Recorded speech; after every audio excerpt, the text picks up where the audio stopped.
Hi friends, ఎలా ఉన్నారు అందరూ? నేను మీ తెలుగు ట్రావెలర్ మోహన్ని మాట్లాడుతున్నాను. మన కార్యక్రమంలో భాగంగా ఈరోజు గుంటూరు జిల్లాలో నర్సరాపేటలో ఉన్నటువంటి ఇస్కాన్ టెంపుల్లో ఉన్నాము. ఈరోజు ఇస్కాన్ టెంపుల్ గుడి యొక్క చరిత్రను మీతో పంచుకుంటూ గుడి ఆవరణలో నిలబడి ఉన్నాను. గుడి చుట్టుపక్కల ఉన్నటువంటి వాతావరణాన్ని మీకు ఒకసారి చూపిస్తూ గుడి యొక్క చరిత్ర గురించి కాసేపు తర్వాత మాట్లాడుకుందాం.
కాసేపు ఇక్కడ ఉన్నటువంటి స్థల పురాణం గురించి మాట్లాడు.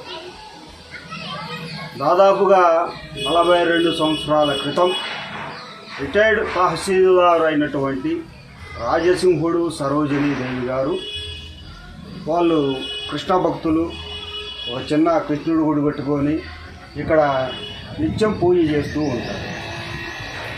కాలక్రమంలో వాళ్ళు రిటైర్డ్ అవ్వటం, వాళ్ళు బిజీగా ఉండటం, ఇది చెయ్యలేము అని చెప్పి అనుకోగానే వాళ్ళు ఇస్కాన్ వారిని సంప్రదించడం జరిగింది. సుమారుగా 1.36 అంటే ఎకరం 36 సెంట్లలో ఉన్నటువంటి ఈ వాతావరణాన్ని ఆవరణని చూసిన తర్వాత ఇస్కాన్ వారు ఒప్పుకొని గుడి నిర్మాణము పునఃప్రతిష్ఠించడం జరిగింది. 2000లో ఒప్పుకున్నటువంటి కార్యక్రమాన్ని దాదాపుగా 2012 మార్చి 25వ తారీఖున ఈ గుడిని ప్రారంభించటం జరిగింది. ఇది ఈ గుడి యొక్క స్థల పురాణం. అలానే ఇస్కాన్ అంటే ఏంటి? ఇస్కాన్ అంటే తెలుగులో అంతర్జాతీయ కృష్ణ సమాజ సంఘం అని అర్థం. ఇది ఎక్కడ స్థాపించారు? 1966వ సంవత్సరంలో ప్రభుపాద గారు న్యూయార్క్ సిటీ నందు దీన్ని స్థాపించడం జరిగింది. దీని యొక్క ముఖ్య ఉద్దేశం ఏమిటంటే కృష్ణుడి యొక్క ఏవైతే భావనలు ఉన్నాయో కృష్ణ సమాజాన్ని స్థాపించటం, కృష్ణుడు ఆచరించినటువంటి మంచి ఏదైతే ఉందో ప్రబోధాలని బోధించటం, అలానే భగవద్గీతని ప్రపంచవ్యాప్తంగా వ్యాప్తి చెందించటం అన్న ఉద్దేశాలతో దీన్ని స్థాపించటం జరిగింది. అలానే మనం చూస్తున్నటువంటి ఈ ఆవరణలో ఉన్నటువంటి ఈ ఇస్కాన్ టెంపుల్ ఏదైతే ఉందో గుంటూరు జిల్లాలోనే మొదటిగా స్థాపించినటువంటి ఆలయం. అలానే లోపలికి వెళ్దాం. లోపల ఉన్నటువంటి కృష్ణ భగవాన్ని దర్శనం చేసుకున్నాం. ఆ తర్వాత చూడవలసినటువంటి గుడి ప్రాంగణంలో 2 ప్రదేశాలు ఉన్నాయి. ఒకటి గోవర్ధనగిరి, రెండవది పుష్కరణి. ఈ 2 కూడా చూద్దాము, వాటి చరిత్ర కూడా తెలుసుకుందాం. ముందుగా లోపలికి వెళ్ళి దర్శనం చేసుకున్నాం.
చేసుకొని బయటకు వచ్చిన తర్వాత ఆలయ ప్రాంగణంలో ఉన్నటువంటి నవగ్రహ మండపం దగ్గర నిలబడి కాసేపు మీతో ఈ గుడి యొక్క మరి యొక్క విశిష్టతను గురించి మాట్లాడుకున్నాను. అసలు ఇస్కాన్ అంటే ఏంటి? ఇస్కాన్ అంటే ఇంగ్లీష్లో ఏమని పిలుస్తారు? ఇంగ్లీష్లో ఇస్కాన్ అంటే international society for Krishna consciousness అని చెప్పి పిలుస్తూ ఉంటారు.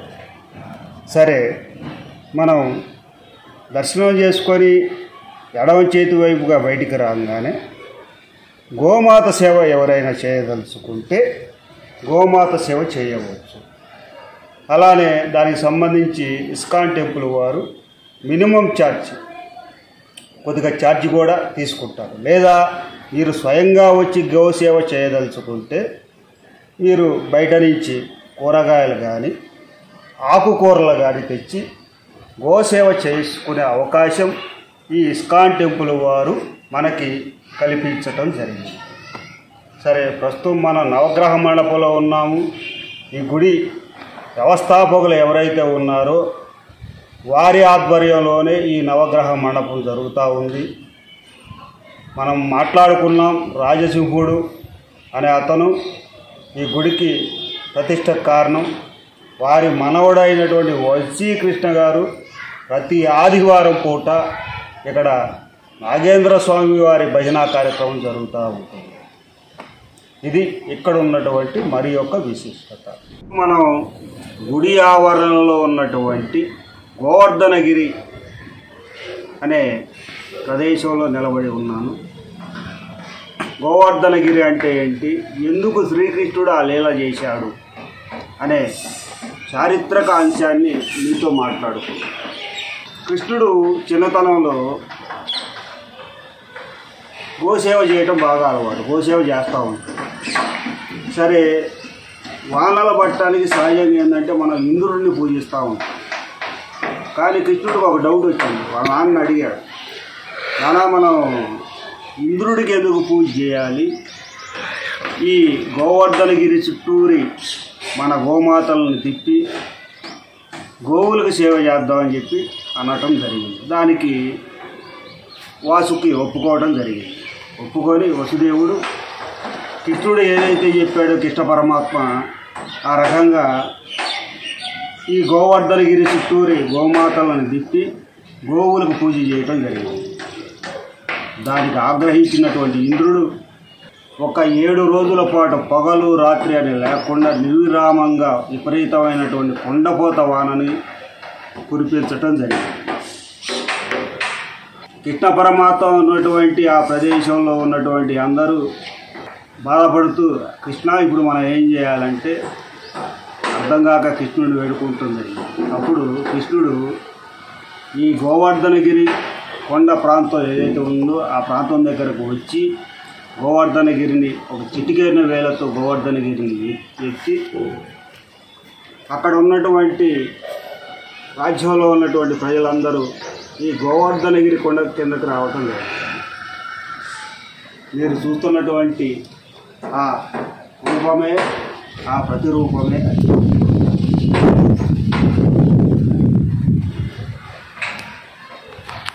అప్పుడు ఇంద్రుడు కృష్ణుడి యొక్క లీలను గ్రహించి తన తప్పుని క్షమించమని వేడుకొని కృష్ణ పరమాత్మకి అప్పటి నుంచి పూజలు చేయండి, కలియుగ దైవము ద్వాపర యుగ దైవం అని చెప్పి నమ్మి విష్ణు రూపంలో ఉన్నటువంటి కృష్ణుడే విష్ణువు, విష్ణువే కృష్ణుడని భావించి ఆ లీలను కృష్ణ పరమాత్మ ఆ రకంగా చేయడం. మనం ఈ చూస్తున్నటువంటి ప్రదేశంలో ఈ ఇస్కాన్ టెంపుల్లో ఆ లీలను ఒకసారి గుర్తు చేయడం కోసం ఈ గోవర్ధనగిరిని స్థాపించడం జరిగింది. తర్వాత అలానే ఇస్కాన్ టెంపుల్లో మరి ఒక ప్రదేశం ఉంది, పుష్కరిణి. ప్రభు పాదగారు తన సహస్రాలతో ఇండియాలో ఉన్నటువంటి భారతదేశంలో ఉన్నటువంటి 1008 నదుల జలాలను తీసుకువచ్చి అక్కడ ఉంచడం జరిగింది. స్వామివారికి తెప్పోత్సవం అక్కడ జరుగుతూ ఉంటుంది. ఆ పుష్కరిణి దగ్గరికి వెళ్ళి ఒకసారి ఆ ప్రాంతాన్ని కూడా మనం చూద్దాం. ప్రస్తుతం మనం పుష్కరిణి దగ్గర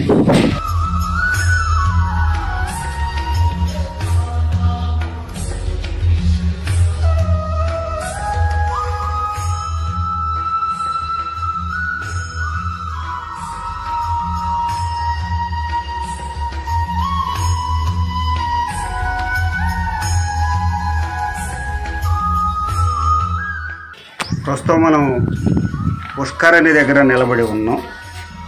ఈ ఇస్కాన్ టెంపుల్ రావటానికి గుంటూరు నుండి సుమారుగా 43 కిలోమీటర్ల దూరంలో ఉన్నటువంటి నర్సాపేట బస్టాండింగ్లో దిగి అక్కడి నుంచి ఆటో ఎక్కి బరంపేట సుమారుగా నర్సాపేట నుంచి 3 కిలోమీటర్ల దూరంలో ఉంటుంది. సరే, గుడి తెరిచి ఉండే సమయాలు ఉదయాన్నే 4:30కి పూజా కార్యక్రమం మొదలవుతుంది. అలానే భజనలు కీర్తనలు అని చెప్పి 7:30కి ఒక ప్రత్యేకమైన కార్యక్రమం. అలానే హారతి కార్యక్రమం మరలా 7:30కి ఒకటి, మరలా మధ్యాహ్నం 12:30కి ఒక ప్రత్యేకమైనటువంటి హారతి కార్యక్రమం. అలానే సాయంకాలం 7:30 ఒక హారతి కార్యక్రమం ఇక్కడ నిత్యం జరిగే పూజా విధానం. అలానే ప్రత్యేకమైనటువంటి పండుగ వేళలు ఏదైతే ఉందో కృష్ణాష్టమి అని చెప్పి, అంటే కృష్ణుడి జన్మదినం ఏదైతే ఉందో ఆ రోజు కృష్ణుడికి ఇక్కడ ఉట్టి కార్యక్రమం బ్రహ్మాండంగా జరుగుతూ ఉంటుంది. చుట్టుపక్కల ఉన్నటువంటి భక్తులందరూ ఈ కార్యక్రమానికి వస్తూ ఉంటారు. అలానే కృష్ణాష్టమికి ముందుగా 7 రోజులు ప్రత్యేకమైనటువంటి భజనా కార్యక్రమాలు కీర్తనా కార్యక్రమాలు జరుగుతూ ఉంటాయి. అది ఇక్కడ ఉన్నటువంటి ఇస్కాన్ టెంపుల్ యొక్క విశిష్టత. ఇక్కడ ఉన్నటువంటి ప్రదేశాలు మీకు చుట్టూ చూపించడం జరిగింది. అలానే నా యొక్క కార్యక్రమం కనుక మీకు నచ్చినట్లయితే దయచేసి ఒక లైక్ కొట్టండి. అలానే ఇది భక్తి ఛానల్, మీ యొక్క సహాయ సహకారాలు లేనిదే నేను ముందులకు వెళ్ళటం అన్నది జరగని పని కాబట్టి నలుగురికి తెలియజేసే విధంగా నన్ను ప్రోత్సహిస్తారు, ఆదరిస్తారు, అభిమానిస్తారు అని కోరుకుంటూ మీ తెలుగు ట్రావెలర్ మోహన్.